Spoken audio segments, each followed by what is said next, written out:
Olá, meu nome é Vladimir. Convido aqui mais uma vez meu amigo Sarge para falarmos sobre a sexta palavra, egoísmo. Que agora tá essa moda, né? De ter até sufixos neutros.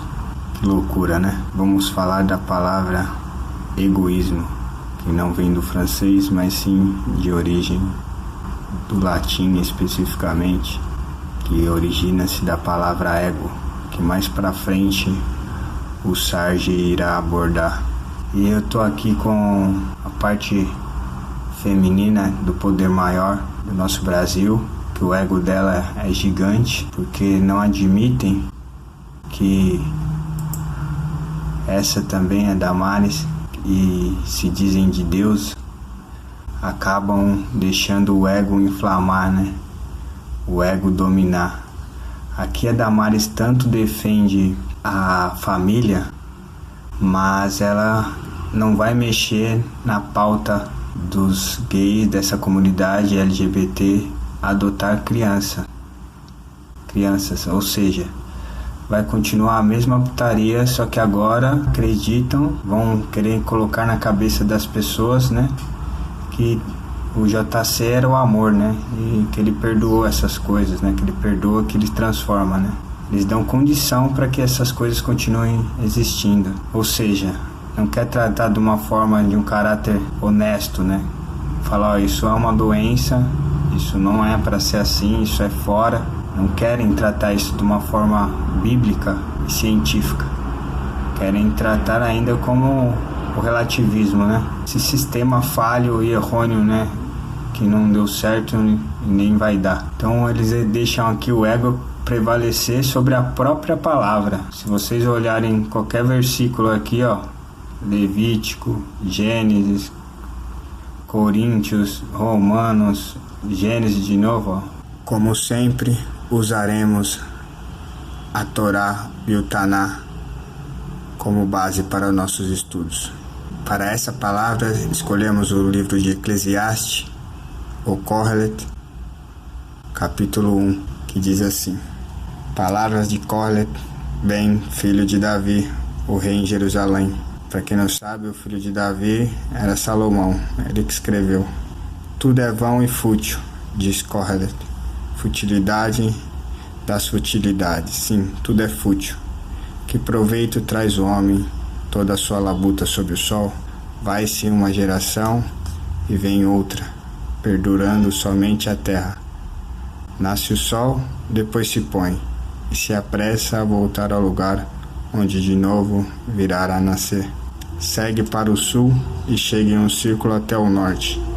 O vento, por sua vez, gira em círculos e retorna ao lugar de onde partiu.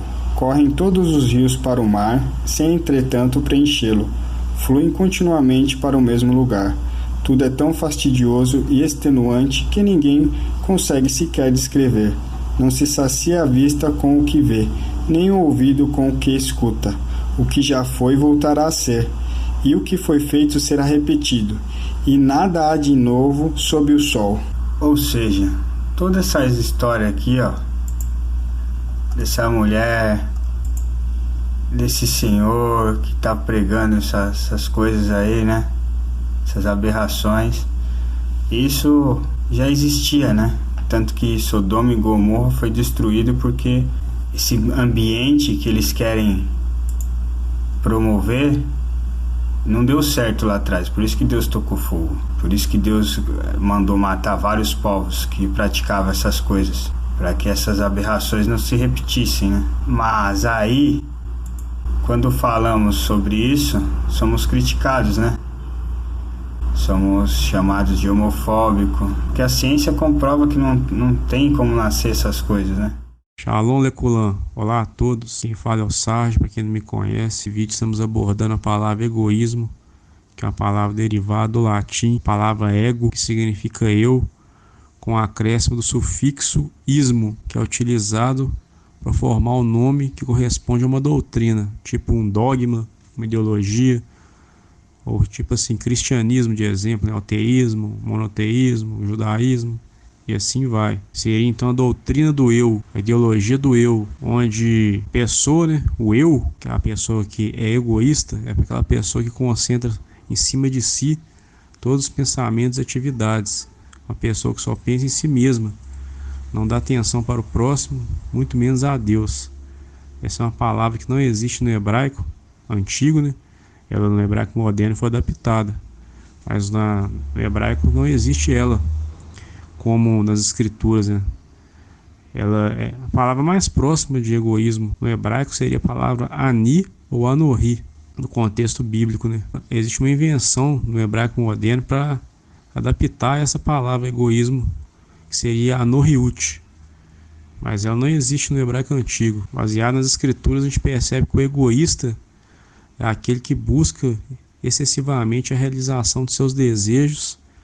Ele empenha sua vida para satisfazer seus próprios interesses, sem considerar os do próximo e de Deus. E existem vários e vários atributos de um egoísta que a gente pode achar, mapear nas escrituras. Por exemplo, uma pessoa que é gananciosa é um atributo de um egoísta, que é sempre mais e mais para si, e todo o resto é insignificante para essa pessoa egoísta. Aí, como citado pelo Vlad, a gente vai usar de começo o livro de Kohelet, que é Eclesiastes, no capítulo 5.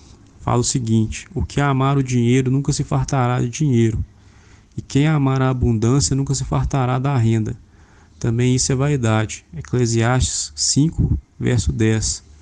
Outro atributo de um egoísta é o orgulho, pois essa pessoa tem sempre tendência a exaltar a si mesmo. O egoísmo conduz ao orgulho pelo fato de que ele promove um desejo, né, de louvor e de reconhecimento. A pessoa faz tais coisas para ser reconhecida, e não na pureza, ela não faz por ajudar, mas faz por ser reconhecida. Aí tem um exemplo nas escrituras claro, no livro de Provérbios. Diz o seguinte: o orgulho do homem o humilha, mas o de espírito humilde obtém honra. Provérbios 29, verso 23. Outro atributo é ela ter ostentação, né? Ela gosta de ostentar para mostrar que ela é questão de exaltação do ego dela. Ela é uma pessoa que ostenta, porque gosta de ostentar, é uma pessoa que tem idolatria a bens materiais. E tem vários exemplos nas escrituras, escolhi dois aqui. Um é no livro de Jeremias. Assim diz o Eterno: não se glorie o sábio na sua sabedoria, nem se glorie o forte na sua força, nem se glorie o rico nas suas riquezas. Mas o que se gloriar, glorie-se nisto, em me entender e me conhecer, que eu sou o Eterno, que faço benevolência, juízo e justiça na terra, porque destas coisas me agrado, diz o Eterno. Jeremias 9, verso 23, 24. Também tem um exemplo, que tem um conselho para todos os reis de Israel na Torá, no livro de Deuteronômio, que o rei Salomão não seguiu, e por isso ele teve essa sabedoria ofuscada e cometeu tanta coisa negativa perante os olhos de Deus posteriormente, né, na sua velhice. Deuteronômio 17, verso 17 fala o seguinte: que o rei não tome para si muitas mulheres, para que seu coração não se desvie da sabedoria, e que não multiplique muito ouro e prata para si. A referência é Deuteronômio 17, verso 17. Bem claro que pelo fato da pessoa estar buscando essas coisas, o seu coração acaba se desviando da sabedoria. Então foi o caso de Salomão. Ele foi transgredindo vários mandamentos do Eterno, e aí foi a sabedoria que ele tinha, não era diretamente dele, era derramada de Deus nele. E aí, como ele começou a transgredir muito, o Eterno começou a se afastar da presença dele, parou de derramar sabedoria sobre ele. Acabou acontecendo o que a gente sabe. E é isso que acontece com o Criador, com o transgressor. Ele se oculta do pecado, ele é separado do pecado. Então a gente deve olhar um outro atributo que acontece com uma pessoa egoísta, que é a cobiça, que ao ambicionar ter sempre o melhor do que os outros, né, o egoísta sempre inveja e almeja o que não lhe pertence. Aqui é um exemplo clássico do que é conhecido como os 10 mandamentos: não cobiçarás a casa do teu próximo, não cobiçarás a mulher do teu próximo, nem o seu servo, nem a sua serva, nem o seu boi, nem o seu jumento, nem coisa alguma do teu próximo. Êxodo 20, 17. Uma pessoa que é egoísta, ela também tem o atributo de falsidade, uma pessoa falsa. Porque o egoísta ele acaba enganando a si mesmo, né? E aos outros, pois ele desconsidera a verdade de Deus e tenta tornar ele mesmo sendo as atenções para os outros e para ele. Então ele vive na falsidade. Uma referência bem conhecida aqui em Provérbios. Estas 6 coisas o Eterno odeia, e a 7ª sua alma abomina: olhos altivos, língua mentirosa, mãos que derramam sangue inocente, o coração que maquina pensamentos perversos, pés que se apressam para cometer o mal, a testemunha falsa que profere mentiras e o que semeia contenda entre os irmãos. Provérbios 6, versos 16 ao 19. Outro atributo que a gente não citou, mas que é óbvio que não deveria passar batida, é a idolatria. O homem egoísta faz de si mesmo Deus, né? É uma pessoa arrogante que se acha melhor e superior que os demais. Ele ama mais a si mesmo do que os outros, superando até mesmo o seu amor pelo Criador. E ele se vê como sendo de tudo. É aquela famosa lei de Telema, que a gente tem frisado bastante aqui. Faça o que tu queres, e há de ser o todo da lei. O que vale é a vontade da pessoa e nada mais. Ela é acima de tudo, até de Deus. Todos têm que se curvar à vontade dela. Ela não deve ser exortada, não deve tentar corrigir ela, porque ela vai soltar aquele famoso não julgueis. A gente tem frisado isso bastante. É o que mais é usado por pessoa perversa, que é o mesmo de falar: me deixe pecar em paz. É a mesma coisa. Tem várias advertências sobre isso nas escrituras. Vou usar uma aqui de Isaías 2. Os olhos altivos, ou seja, os olhos arrogantes, os olhos altivos dos homens serão abatidos, e sua altivez será humilhada, e só o Eterno será exaltado naquele dia. Porque o dia do Eterno dos Exércitos será contra todo o soberbo e altivo, e contra todo o que se exalta, para que seja abatido. Isaías 2, verso 11 e 12. Isso que a gente citou aqui são atributos, né, de uma pessoa egoísta. São apenas alguns dobramentos de um coração egoísta. Porque essa pessoa não tem Deus como sendo a sua vida, ela não importa com o próximo, só com ela mesma. Então que Deus seja o centro da vida de todos. E que o amor dessas pessoas cresça por Deus e pelo próximo. Seja parte dos seus esforços diários. Amar ao próximo e também a Deus. Não se pôr como sendo de tudo, mas estar sempre amando o próximo como a ti mesmo. Como a ti mesmo, não a ti mesmo mais. E amar a Deus acima de tudo. O que observamos hoje é que essa estrutura de poder é a síntese das imperfeições humanas, que é representada pelo ego, né? E seus atributos, como o Sérgio falou aí, em relação ao orgulho, egoísmo, vaidade, ambição. Você vai ver que muitos na história, né, fornecem vários exemplos, né, de ego, né? Se a gente for analisar aí Alexandre o Grande, depois Napoleão, Hitler, né?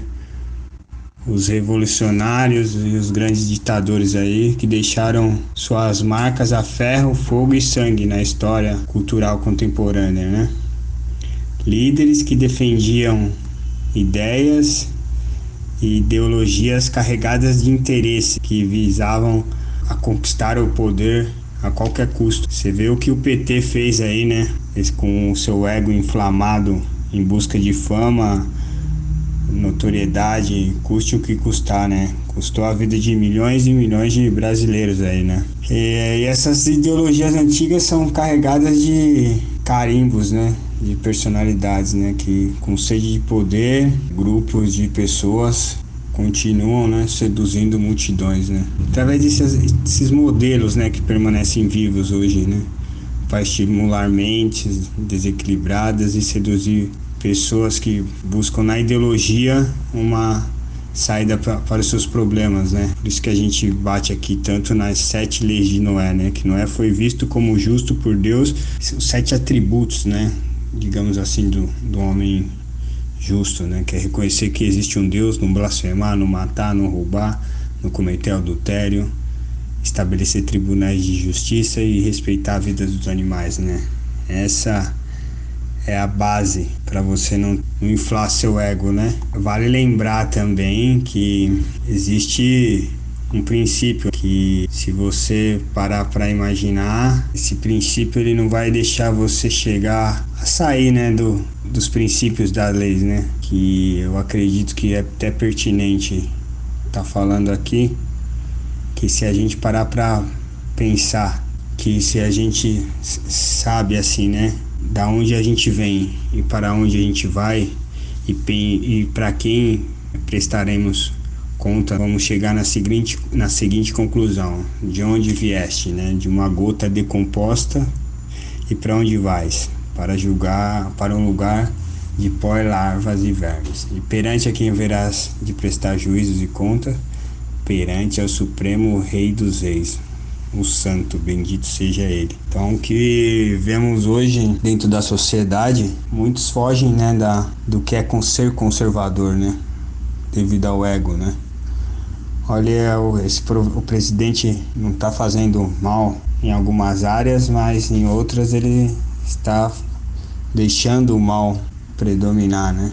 Mas o que queremos aqui é levar essas ideias para um debate público, né, e ver que realmente, se você abrir as páginas dos jornais, esse ego inflamado que o cristianismo e o protestantismo têm não reverteu sociedades a bem nenhum, né, não tem comprovação, né, científica, né, é uma teoria essa ideia do cristianismo, né? Não deu certo, assim como o comunismo, não vai dar porque não tá fortalecido na verdade, né? Tá baseado em mentiras, em contradições.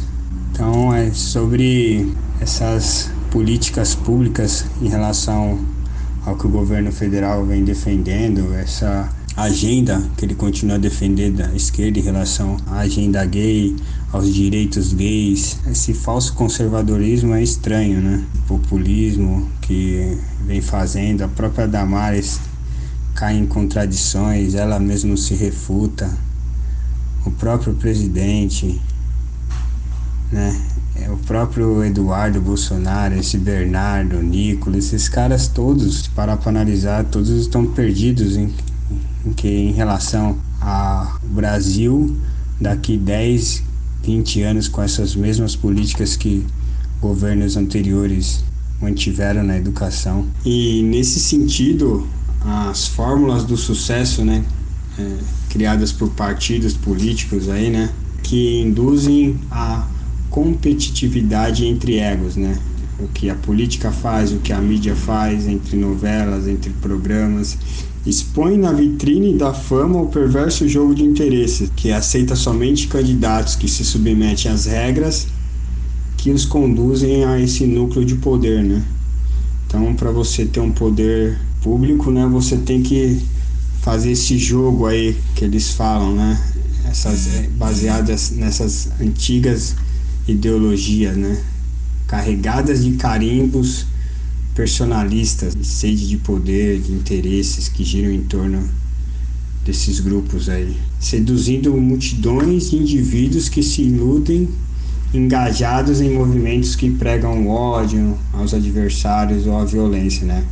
Isso aí vocês podem ver o que fica aí a esquerda e a direita fazendo aí, né, com os gados, né? Não percebem que é um jogo de interesse político, econômico, que está além dessa compreensão, né, desse nível que eles são expostos, né? O Fórum de Davos será uma grande resposta aí, todos, né? E vão ver que essa briga de direita e esquerda aí é a famosa cortina de fumaça, né? E não percebe que por trás das máscaras de muitas pseudos lideranças aí encontra-se as velhas artimanhas do homem, né?